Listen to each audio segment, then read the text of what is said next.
Hello and welcome to my channel. If you're new here, my name is Melissa, but if you are one of my sensational subscribers, then you already know that you can call me Missy. If you clicked on this video, you already know that we are reading this 100-year-old self-help book. In previous installments of this series, we read the preface, which promised us that personality and building it would bring us fame and fortune beyond our wildest dreams. We would basically be Scrooge McDuck swimming in our piles of gold. And then we also read the first chapter, the purpose of which was to acquaint us with the definition of personality, which the author of this book would be using. Short answer: it means essentially fame or notoriety. It has explained that there are two types of personalities: a good personality and a bad personality, famous or infamous. Infamous is when you're more than famous. But it also explained that there are another two different types of personalities, and those are the types that gain fame and notoriety due to their own efforts, their own je ne sais quoi, their own fabulousness. And there are those personalities who become notable and famous due to a trick of fate. They were born into the right family. They had ties in high places. They are the king. Essentially, anybody who has a position that they never had to work towards, that gave them leg up in life. Today's chapter is called The Qualities Necessary to Form Personality. So let's all get comfortable and let's get into it.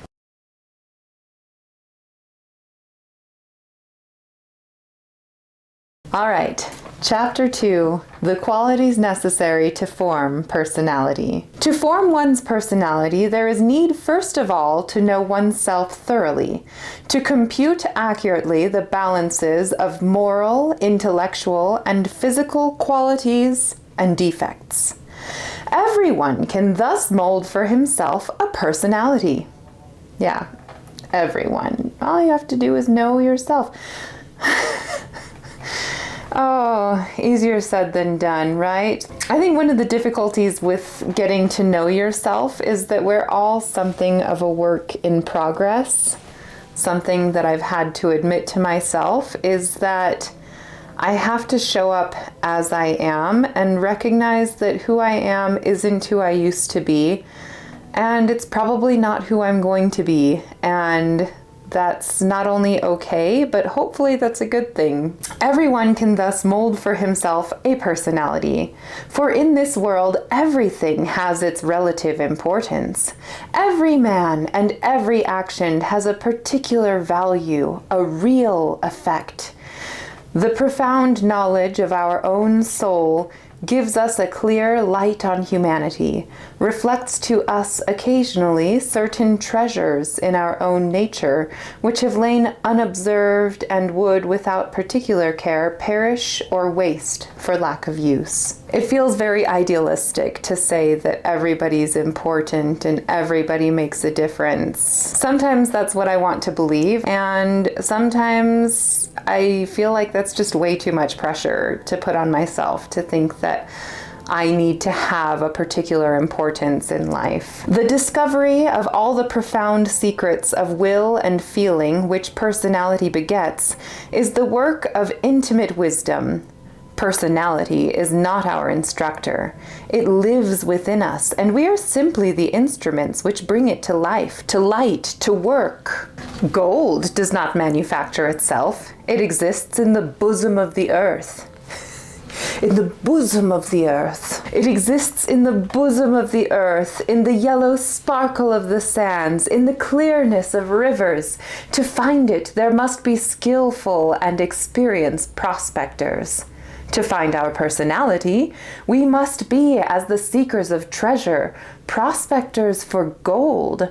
We must study with shrewdness and care our main characteristics. Shrewdness, aka perspicacity, which is a vocabulary we learned in the last chapter.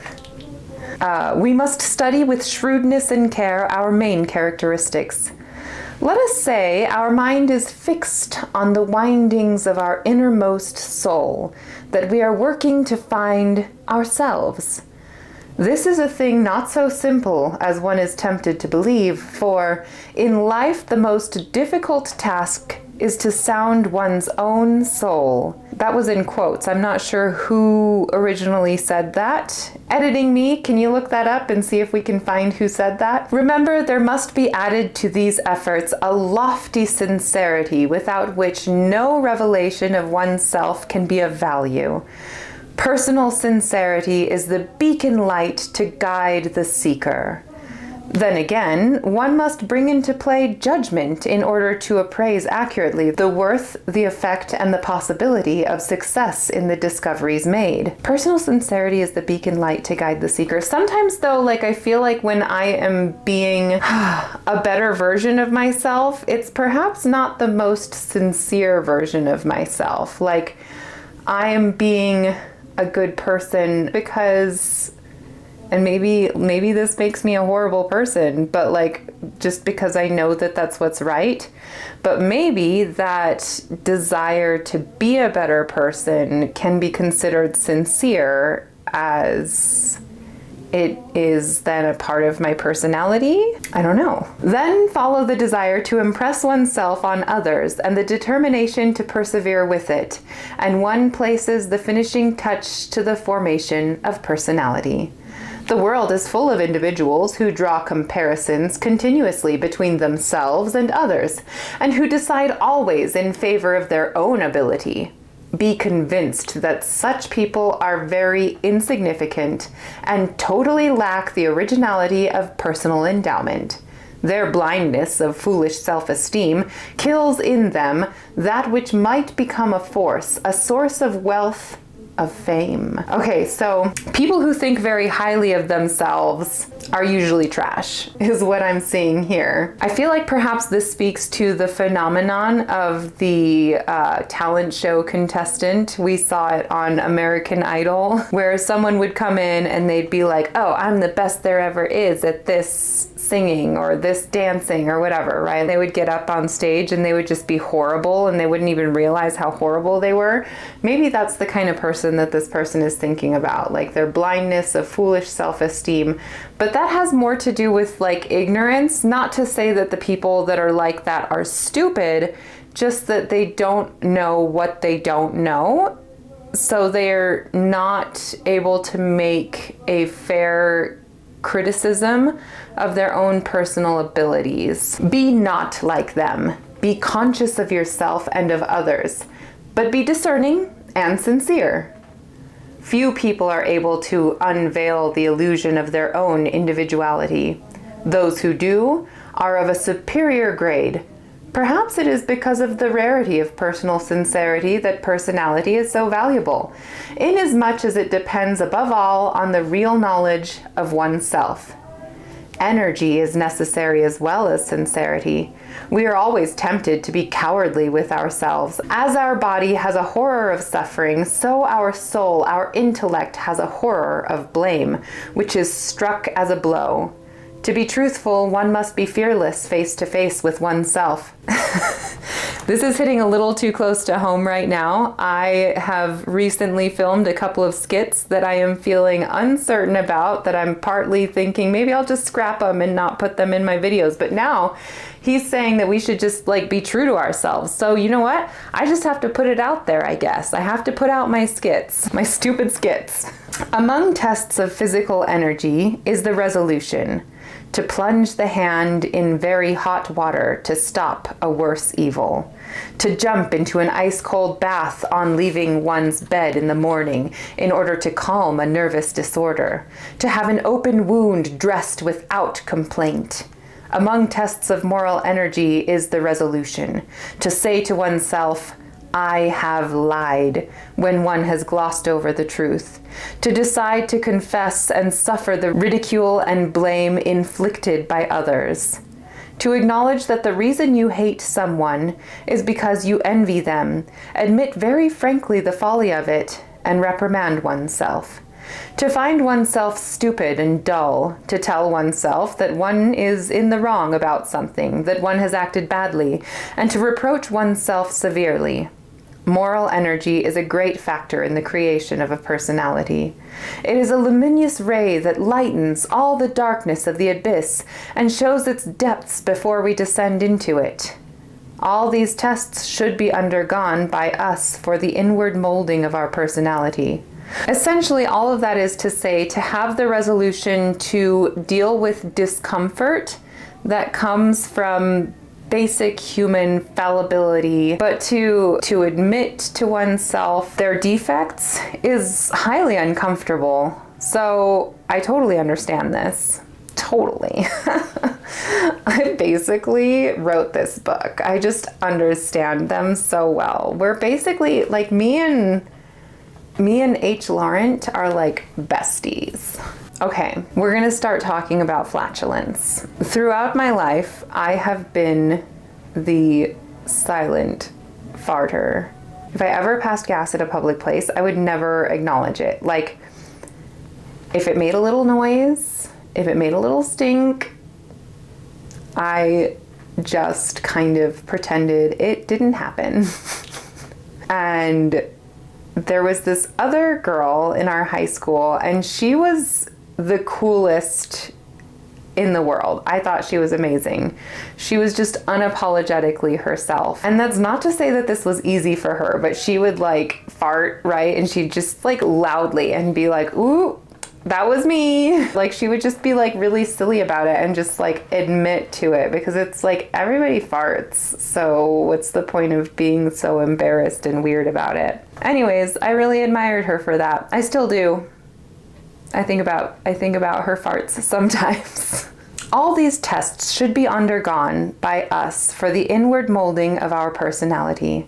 A horticulturist who notices among the seeds which he has to cultivate an original seed separates it from the others, plants it, tends it, watches it closely.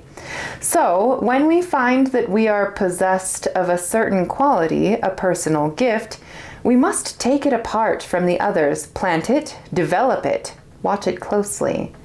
This is care. Later, the horticulturist compares this plant, the result of his care, with the other plants and asserts the beauty or the insignificance of it. This seems really time consuming, right? Like if you find within yourself a talent for something, it can take a long time to cultivate.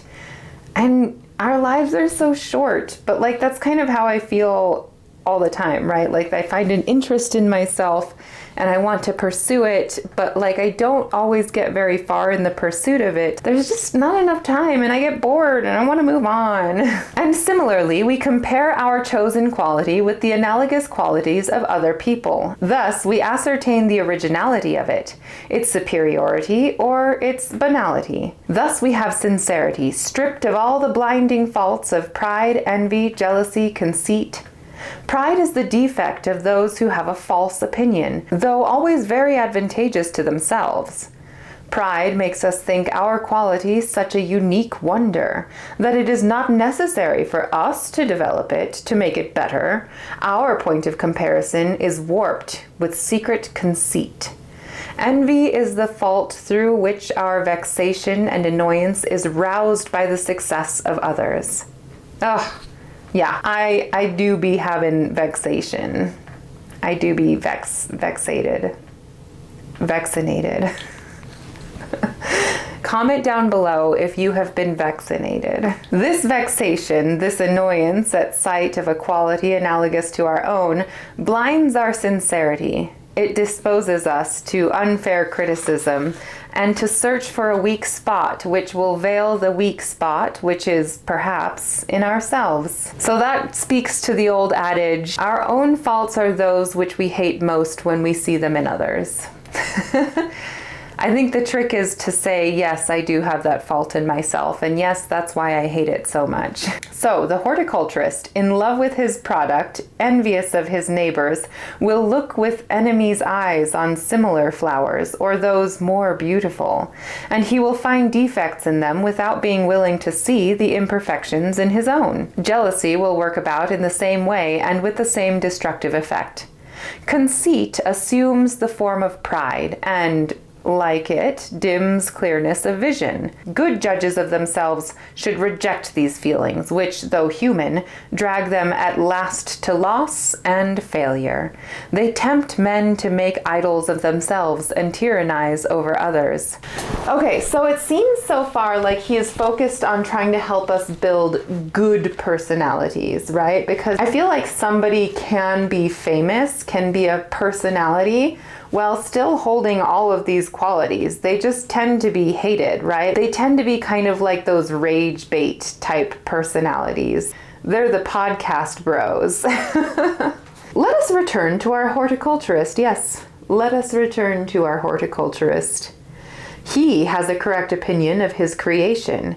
He understands the nature and ways of plants. He foresees all the benefits he can gain from the production, the life, the development, the reproduction of the original plant he has discovered. With our chosen quality cultivated, wisely placed, we also can be good horticulturists and foresee the good to be acquired. This is perspicacity. He said it again. That's our favorite vocabulary word. Face to face with ourselves, then what remains to be done in order to succeed? Will or determination, which is the motive power of all our actions. This is the highest of qualities, without which nothing can be achieved. It is the quality that governs all our moral and intellectual faculties. It is the pivot of our being. As an electric wire gives to a house illumination, or at the turn of a switch darkens, so the will affords the individual all the opportunities of his natural gifts, or the lack of it leaves them untouched and profitless.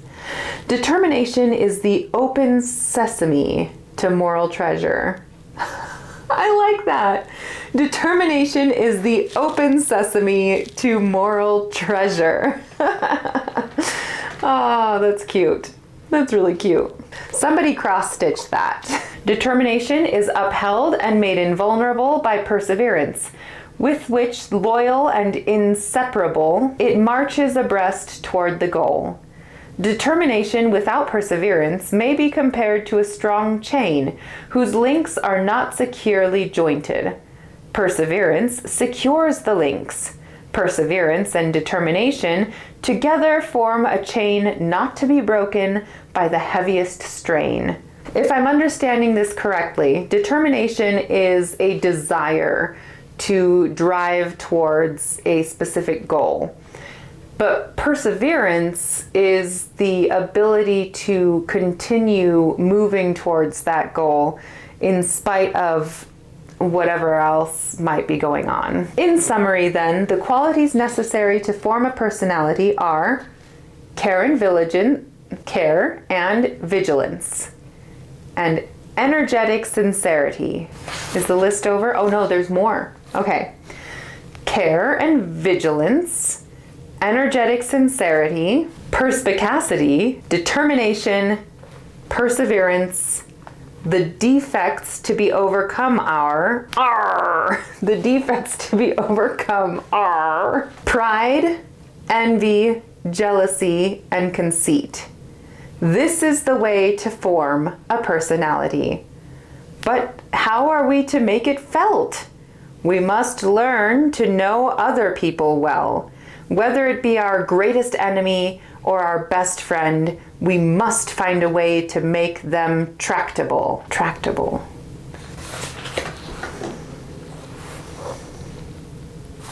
What is tractable? All I can think about is the phrase like to gain traction. Oh, easy to control or influence. So whether it be our greatest enemy or our best friend, we must find a way to make them easy to influence. That's a little sinister. So we're going to learn how to be snake charmers of our friends, I guess. That's our second chapter of personality, how to build it. Go ahead and comment down below what your greatest flaw is, or else just leave a devil emoji in the comments. Maybe you don't have flaws. I don't know your life. Please, if you liked anything about that video, be sure to give it a thumbs up. And if you would like to see more from me, maybe the next installation of our book, go ahead and hit that subscribe button, and then I'll be able to see you in the next video. Bye.